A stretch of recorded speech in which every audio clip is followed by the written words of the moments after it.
Hello, my name's Tim Reed, real estate agent in the Calgary area, and here I am again with another market update. I want to let everyone know what's going on in the Calgary marketplace, what happened in February, what the outlook looks like for the balance of 2026, also what's going on in commercial multifamily a little bit as well. But today we're going to go over the stats in residential properties as well to go over that segment first, and then we're going to go over to some trends later on in the video. So make sure you stay till the end so you know what's going on with investment real estate here in the Calgary area. Some very interesting things to watch. Multifamily, of course, a very popular topic. What's going on with supply? Where are rents going? These key things we're going to go over later in this video. So now we're going to go over some of the trends and what's going on with single family homes, condos, attached properties, row houses, townhouses, and the condo market. What's going on with the condo market? That's a big topic of conversation right now.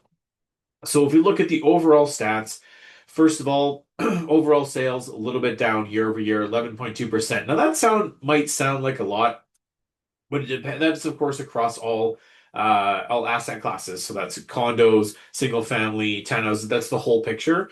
So seasonally adjusted for what goes on in February, it's always a bit of a slower time. It's cold in Alberta at that time of the year. Always going to be a little bit of a downturn in sales. And new listings also down. People are wondering what's going on with interest rates. Inventories has contracted year over year. Total residential sale price down 4.4% year over year, down to 560,000. So detached price down a tiny bit, still holding strong at over $700,000 dollars for detached average price. Semi-detached, so that's duplexes, which of course there's a lot of luxury duplexes in Calgary, and that's down just under the 700,000 mark, down just a touch, 0.4%, not even a full percentage point over the year. Again, inventory is a little bit elevated. Apartments, this is the big difference. And even row houses starting to come down a little bit, and row house townhouses in the same category. So that does include condo attached properties as well. So apartments. So if this is condo apartment buildings across Calgary region, they're down 9.3% year over year because there's a lot of new construction entering the market. And supply and demand, that means there's lots of new properties to choose from, which are going to have lower condo fees, which people can afford a little bit easier, which is going to put downward pressure on the pricing for existing condos with higher condo fees, older buildings. Potential for special assessments, of course, is higher. And there are just a lot of those units for sale because people are starting to move out of them, move into attached, upgrade into houses, and other activity going on in the resale condo market. Months of supply up a little bit. 30% seems like a lot, but 3 months isn't a lot considering what it would be in a buyer's market. So we're not shifting to a buyer's market yet. Right now, we're really in a balanced situation. We're in a balanced market right now. It's not so much in favor of the seller, it's not so much in favor of the buyer. Although it depends on certain areas, certain pockets of Calgary. I will go over the map here in a little bit and show you some hot spots of where it is competitive still. It is competing offers. One of the last purchasers, we just closed a deal. We were up against nine other buyers and we won that property for our client in a very popular area of the Northeast in Calgary. So there is competition. It's not as if you're not in a position where you're going to compete with other purchasers, depending on the price point, depending on the quality of the home, and depending on the area. There still is competition in the marketplace, but overall, across all types of properties here in Calgary, we have a balanced situation. So here breaks down the prices by region. So Northwest, just north of the 600 mark, the new Northeast and Northeast, which does have a number of older properties, are starting to trend down on the average prices. Lots of renovated homes going on in that area as well. They're just not commanding quite the price that they did, of course, going back 18 months ago, that those prices are starting to come down. And I always like to say that the eyes of the average population of value usually lags about 6 to 8 months of what's real value, intrinsic value in the marketplace, because things went up so fast, people think they're going to stay there, and they don't quite adjust down to reality quite quick enough, as well as the Calgary city property tax assessments last season were extremely elevated. So that creates some interesting phenomenon with people's values because they look at the property assessment and they think that the city of Calgary knows how all the property values work, and that's not a true reflection of the real market. What's selling, what's going on the ground. So in the city center, this of course a lot of condos in the inner city corridor here, down a little bit, average 563. Southwest is sort of holding that Calgary average up just a tiny tick, just north of the 700,000 average. Our Southwest is our most expensive, most desirable area here in Calgary. If you're looking to move here, these are certainly areas to look at. Not to say there aren't beautiful homes in all corners of Calgary, just the average age and average build quality estate homes are more prevalent in certain areas versus others. More centered around starter homes when those communities were built out when they were new. And down in the New South, this is where we do see a lot of opportunity to get affordability. Certainly a little bit further from downtown, you got a bit more of a commute. But now with Stony Trail being a popular artery to be able to get to and from the South Corridor, starting to raise values there, raise the convenience. So being in this corridor is a lot easier to get around and it's a lot more functional than it was when we only had our main highway, highway number two, or called Deerfoot Trail here in Calgary. So people had to commute only two different routes to go north-south.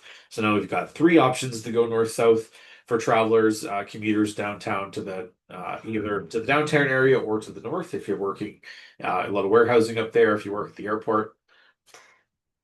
These are places where you can work and travel and commute to within a reasonable timeline during rush hour.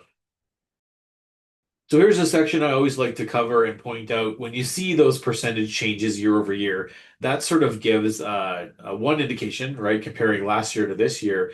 But looking at the overall historical trends of a city is also important metric to look at, in my personal opinion, because it shows long-term trends rather than short-term micro changes in the macro changes in the market. That this red line here is the 10-year average. So when we're looking at total new listings, we're just a little bit above the 10-year average, certainly not way up where it was like going back to pandemic times here in 2022 where there was a surge of properties for sale and total sales were just a little bit below long-term averages there as going compared back to a 10-year average there. And months of inventory, here is our 10-year average. So we're just just about touching that line of the trended adjusted inventory supply over the long period of time. So that's more interesting metrics, I think, to look at from the single family standpoint. And again, new listings over the 10-year average, they're trending up right now, but they haven't hit that 10-year average line. So we're not in an oversupply circumstance yet. And the other thing I think is interesting to note is that we had such growth in a lot of areas, multifamily, condos, townhouses attached properties over the last few years, a lot of development going on, developers trying to meet the shortfall of demand. So many people moved into Calgary. We're just shy of 2 million people now, population here. So a lot of new home developers have really scaled back their new home development. So the single detached segment, I believe, is going to stay relatively resilient throughout the rest of 2026 because it's not very oversupplied because builders have scaled back accordingly to adjust for the demand that's currently in the market. They noticed properties were starting to absorb a little bit slower. They're starting to call off selling lots in certain phases and just adjusting backwards to meet the current demand and projected demand over the next 18 months. Certainly a lot of uncertainty in the world. We've got, war in the Middle East and, economic friction between the US and Canada right now. Certainly a lot of uncertainty, which is holding back, I think, some of the demand that's truly in the marketplace here in the Alberta corridor. Our province as a whole, and Calgary's no different. We're one of the two big cities people move to. It's either Calgary or Edmonton. We're the two large cities, and then if people don't like the affordability metrics here, then they start to look at secondary markets, which is also seeing a push and an uplift of activity because of what's going on in the Calgary market. So this is where I want to touch on the condo metrics. So when you see the 10-year average line here, when you're looking at the 10-year average line, then we see condo completions is is significantly above the average, the 10-year average. So we've got a lot of supply hitting the market all at the same time. Absorption of that is going to be slow to meet with that supply and demand delta between what's available and the buyers in the market. So that's the story on condos. And when you look at semi-detached, this is townhouses, many people call them, or row houses. You see semi-detached and that 10-year average is just about rated parity here. It's just about equal. So that's showing balance in that market. We're starting to see a little bit of downward pressure on older townhouses with higher condo fees because they're becoming harder to qualify for. Interest rates are about at 40-year averages right now, about 4% plus or minus, depending on the bank, depending on the day. That's, very long-standing averages. I don't see rates going down over the next little while for the residential sector. If it is, it'll be nominal. It's not going to make a huge difference. So those condo fees being included in people's debt ratios are something you got to consider if you're looking at condos, townhouses, or bare land condos as well, because it accounts towards your approval because it's part of your debt service you have to consider over and above the mortgage payment. All right. As we usually like to stop and highlight a couple of areas in Calgary, what's going on in a certain type of real estate, what's going on in certain types of communities. I want to shift gears here, talk about multifamily. Multifamily for investors across this nation, our great nation here of Canada. Multifamily, multifamily, multifamily. I'm hearing people wanting to come to Alberta because of the lack of rent controls, because the lack of landlord tenant boards, which are very in favor of the tenants, that people are flocking in from other parts of Canada and local investors looking to expand their portfolios. Why is that? Well, there are a number of factors behind that. First of all, before just recently, there was a blanket rezoning completed in Calgary, which allowed people to build density in inner city communities across our city. Unpopular opinion with a lot of the people there, there's about to be a city plebiscite about that, and it could be repealed.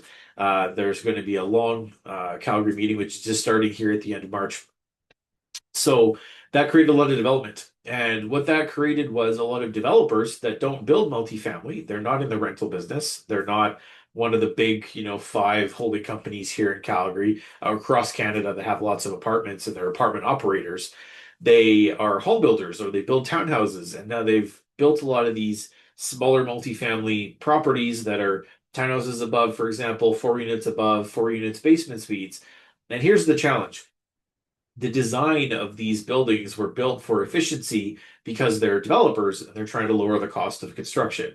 And the design of these basement suites has become a bit of a problem because they are designed like micro suites. They're very small, some of them 450 square feet, one bedroom.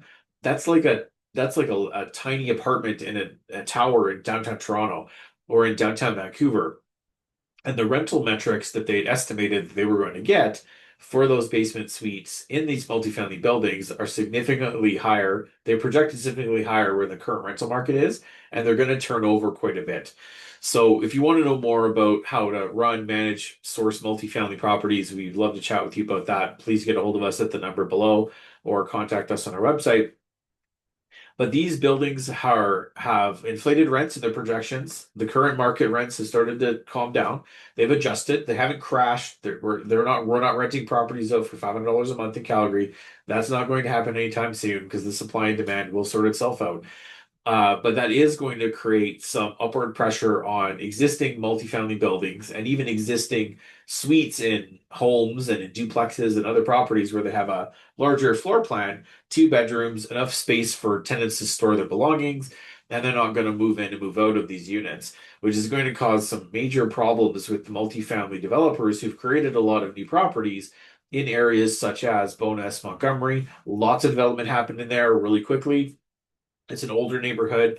At one point, Bowness wasn't even part of Calgary. Montgomery wasn't part of Calgary, about 45 years ago. That was out of town. So the stock of properties there, lots of bungalows, lots of single family homes. They're very old, built in the 50s. Some of them have block foundations. So they're getting torn down or redeveloped into these assemblies, small assemblies for these smaller multifamily buildings. And there's a percentage of those buildings that are not designed very well, in my opinion, for the tenant satisfaction. And those rents have come down a little bit. So, I mean, what's a 450 square foot basement suite worth in terms of rent? It's going to range anywhere from 1,000 to maybe $1,400 a month if you're lucky. And people probably won't stay in them for very long. You're going to have a lot of turnover, and that is rough on the unit. So multifamily operators know this, and they're going to be valuing buildings accordingly. So I think there's going to be a major opportunity to look at buildings in that area and other places around the inner city of Calgary here, Capitol Hill, Crescent Heights, Tuxedo. There's developments going on in this whole inner city corridor where the RCG zoning was applied by the City of Calgary Council.